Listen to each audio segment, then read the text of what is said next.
Assalamualaikum warahmatullahi wabarakatuh. Sahabat Lawan Edukasi, apa kabar Anda semua? Semoga kita semua pada kesempatan kali ini dalam keadaan sehat walafiat. Oke, pada kesempatan kali ini kami akan membahas mengenai salah satu topik yang cukup menarik di bidang marketing, yaitu media promosi. Seperti apa?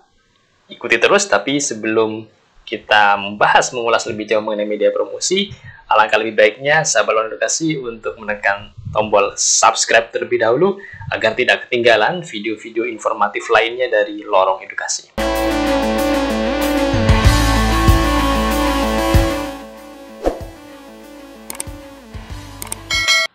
Baik. Oke, pertama-tama kita akan membahas terlebih dahulu apa itu yang disebut dengan promosi.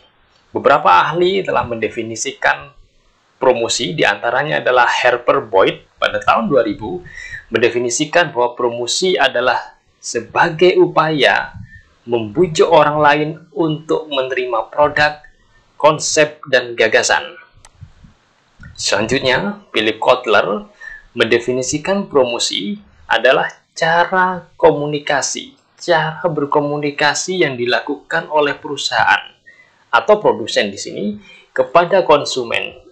Untuk apa? Dengan tujuan untuk menyampaikan informasi mengenai produk atau perusahaan secara garis besar agar kemudian konsumen tertarik.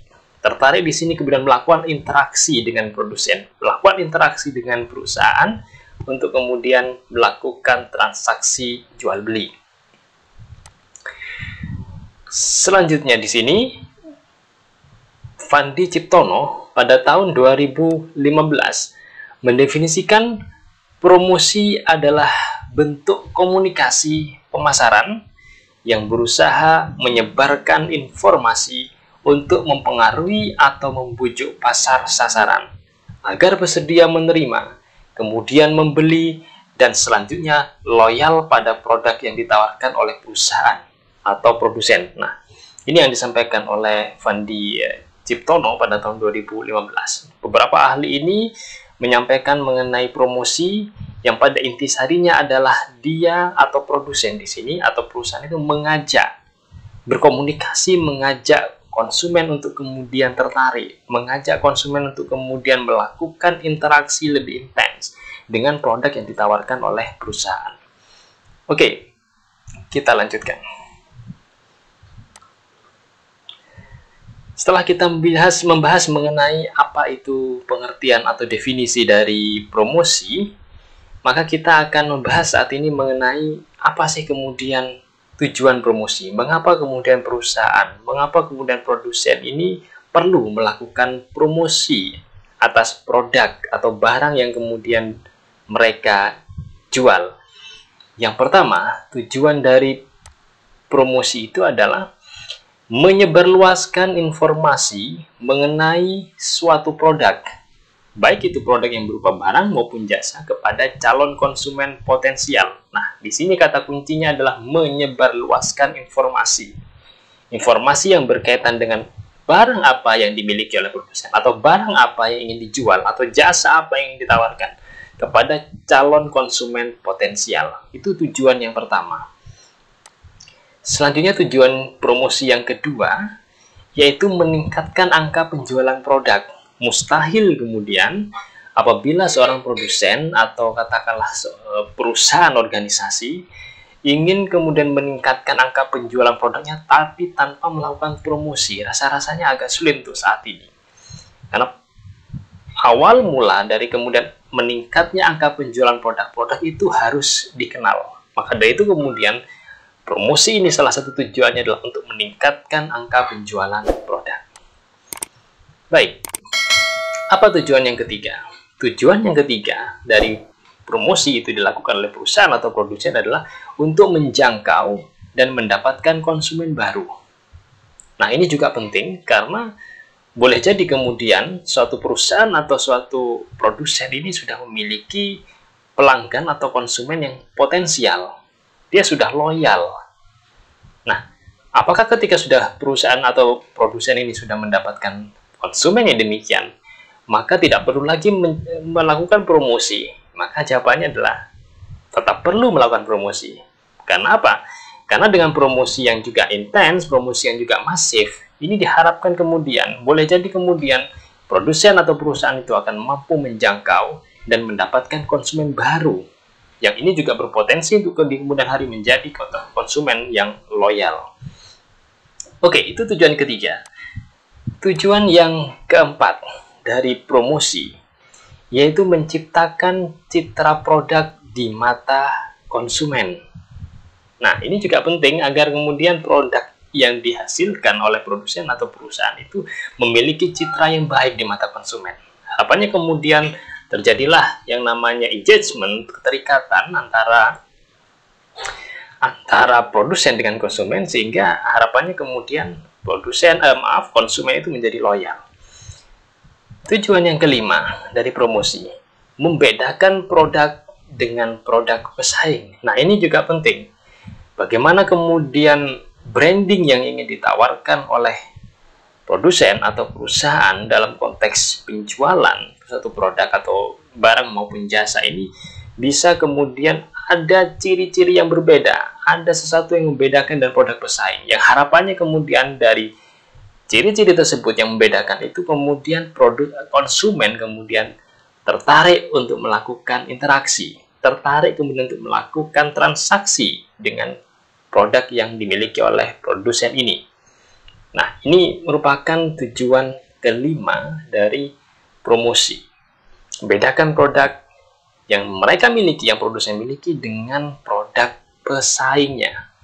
Nah, berikutnya, tujuan yang keenam dari promosi itu yaitu dapat mempengaruhi pendapat dan perilaku konsumen terhadap produk. Ini juga penting. Ketika kemudian perusahaan menciptakan suatu produk, perusahaan atau produsen menciptakan produk yang kemudian produk itu diharapkan mampu menargetkan segmentasi pasar tertentu, maka harapannya kemudian ketika ada calon konsumen potensial yang melihat produk tersebut dari promosi yang dilakukan oleh perusahaan, maka dapat mempengaruhi perilaku konsumen, dapat mempengaruhi pendapatnya. Apa yang kemudian diharapkan? Yang diharapkan kemudian adalah konsumen mampu melakukan pembelian terhadap produk yang dilakukan, yang ditawarkan oleh perusahaan melalui langkah-langkah promosi. Ini kurang lebih ada 6 tujuan mendasar, tujuan secara umum dari mengapa kemudian perusahaan atau produsen perlu melakukan promosi terhadap barang atau jasa yang ingin ditawarkan kepada masyarakat atau pada calon konsumen. Baik, sahabat Lora Edukasi, selanjutnya setelah kita membahas mengenai pengertian tadi dan kita membahas mengenai kenapa kemudian perlu dilakukan, apa sih tujuannya promosi itu dilakukan, mengapa penting promosi itu untuk dilakukan. Tadi kita sudah mendapatkan 6 poin secara garis besar tadi. Maka sekarang kita akan masuk kemudian ke media promosi produk. Oke, apa saja kemudian media promosi produk yang bisa produsen gunakan atau perusahaan gunakan untuk kemudian menawarkan barang atau jasa yang mereka miliki. Oke, media yang pertama yaitu brosur. Baik, barangkali di era digital saat ini brosur kurang begitu diperhatikan, tapi jangan salah. Sebetulnya ada sisi menarik lainnya dari brosur yang itu tidak dimiliki oleh media-media digital yang saat ini sudah semakin ramai di era revolusi industri 4.0 saat ini atau revolusi industri 4.0 ini. Maka dari itu kemudian seperti apa kemudian brosur yang menarik, yang kenapa sampai saat ini dan ini masih digunakan oleh sebagian produsen atau mungkin juga lembaga bisnis yang lain. Yaitu dengan cara seperti apa? Dengan memberikan nama produknya tentu, atau judul yang menarik. Kemudian yang kedua juga pemilihan warnanya juga yang sesuai. Ada kombinasi-kombinasi warna yang kemudian konsumen atau calon konsumen potensial itu nyaman membaca brosur itu. Layoutnya juga menarik dan sesuai dengan temanya. Produk apa yang ingin dijual, yang ingin disampaikan. Dan pesannya yang harus disampaikan, yang ingin disampaikan oleh produsen itu adalah harus informatif. Contohnya misalkan yang ada di sebelah kanan ini, Ini adalah satu contoh brosur ya. Di sini bagaimana simple sebetulnya. Ini berkaitan dengan makanan ya. Ini simple desainnya. Ada nama produk atau judulnya, delicious meal ini ya. Ini simple, tidak terlalu banyak kalimat sebetulnya. Pemilihan warnanya juga oke, bervariatif, tapi juga tidak terlalu rame gitu ya. Layoutnya juga oke. Oke, ini adalah contoh dari media promosi yang berupa brosur. Baik, yang berikutnya, media promosi yang berikutnya yang juga banyak digunakan sampai saat ini, yaitu apa? Banner. Nah, banner ini juga masih sampai saat ini juga masih banyak digunakan. Kalau kita perhatikan bahwasanya masih cukup banyak jasa-jasa percetakan yang melayani ya, jasa cetak X banner dan seterusnya itu. Yang itu juga saat ini juga masih cukup populer digunakan. Nah, banner dengan berbagai macam ukuran dan variasinya. Nah, banner ini juga cukup efektif paling tidak. Ketika membuat banner ini, maka pemilik usaha atau produsen ini harus menerapkan paling tidak ada beberapa langkah di sini. Yang pertama, di sana ada logo usaha atau logo produknya. Kemudian pesan yang disampaikan ini ya nggak terlalu bertele-tele ya, tapi cukup singkat saja, padat dan jelas, informatif ya tentunya. Kemudian juga disertai mungkin gambar pendukung apa yang ingin disampaikan, atau produknya seperti apa, atau mungkin ada beberapa produk yang dijual di dalam satu desain banner itu. Atau ketika satu produk pun juga mungkin bisa ditambahkan agar lebih menarik. Warna juga, kombinasi warna sama dengan tadi brosur itu juga ada kombinasi warna yang cukup menarik juga. Lebih menghidupkan dalam konteks desainnya itu, sehingga kemudian calon konsumen potensial itu bisa lebih tertarik untuk membaca dan sekaligus melakukan interaksi kemudian. CTA yaitu call to action gitu. Harapannya si konsumen ini melakukan interaksi gitu ya, melakukan action nyata. Nah, seperti apa kemudian contoh dari banner yang dimaksud di sini gitu ya. Nah, ini adalah salah satu contohnya. Ini cukup menarik ya. Di sini ada logo usaha atau produknya, yaitu ada ini Doaba ini Sweets and Restoran ini misalkan ya. Ini tentu restoran berarti berhubungan dengan makanan misalnya. Ini cukup menarik gitu ya. Kombinasi warnanya juga oke. Pesannya juga tidak terlalu bertele-tele. Dia ada tidak terlalu banyak kalimat gitu ya. Dia menjelaskan di sini ada on-site catering, tulisan on-site catering ya, kemudian menyediakan jasa catering ya. Kemudian juga ada dine-in, take out ya. Nah, CTA-nya juga di sini apa? Dia juga menyertakan di sini follow us ini ya. Ada media sosial yang dia sertakan. Kemudian juga ada website. Nah, ini juga menarik untuk para calon konsumen potensial untuk melakukan apa tadi itu, action gitu, CTA-nya ini. Jadi dia Doaba ini mengkonsep promosi melalui bannernya ini menggunakan langkah-langkah sebagaimana kami jelaskan barusan. Jadi dia juga dia jelas sekali ada alamat websitenya. Harapannya kemudian dalam konteks call to action-nya ini, konsumen ini melakukan interaksi ya. Paling tidak mungkin tidak perlu harus datang terlebih dahulu ke tempat restorannya ini, tapi bisa melihat Facebook-nya, bisa melihat mungkin di Twitter-nya ada informasi apa, mungkin juga di website-nya informasi apa, sebelum kemudian tertarik untuk datang langsung melakukan transaksi atau melakukan interaksi. Oke, ini banner. Yang selanjutnya juga cukup populer ya, artinya sampai saat ini tidak terlekang, tidak mati gitu ya oleh perubahan zaman drastis, yaitu radio. Radio ini juga cukup efektif meskipun nampak jadul, tapi sebetulnya kalau kita perhatikan hampir semua di setiap rumah pasti masih punya radio. Hampir di semua smartphone yang kita gunakan atau yang kita miliki juga ada radio.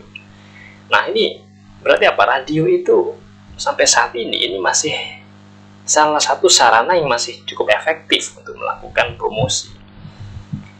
Nah, ini juga dijelaskan bahwasanya audiens radio relatif cukup stabil, sebagaimana saya sampaikan tadi, hampir setiap rumah ada. Bahkan kalau kita kemudian mengendarai kendaraan misalkan, hampir di setiap mobil itu ada ada radionya gitu ya, sehingga bisa suatu waktu kita menggunakan media itu untuk mendengarkan informasi atau mungkin mendengarkan ya mungkin juga sarana-sarana promosi yang ingin disampaikan oleh radio itu atau produk-produk yang dipromosikan gitu ya. Nah, ini sangat memungkinkan sekali.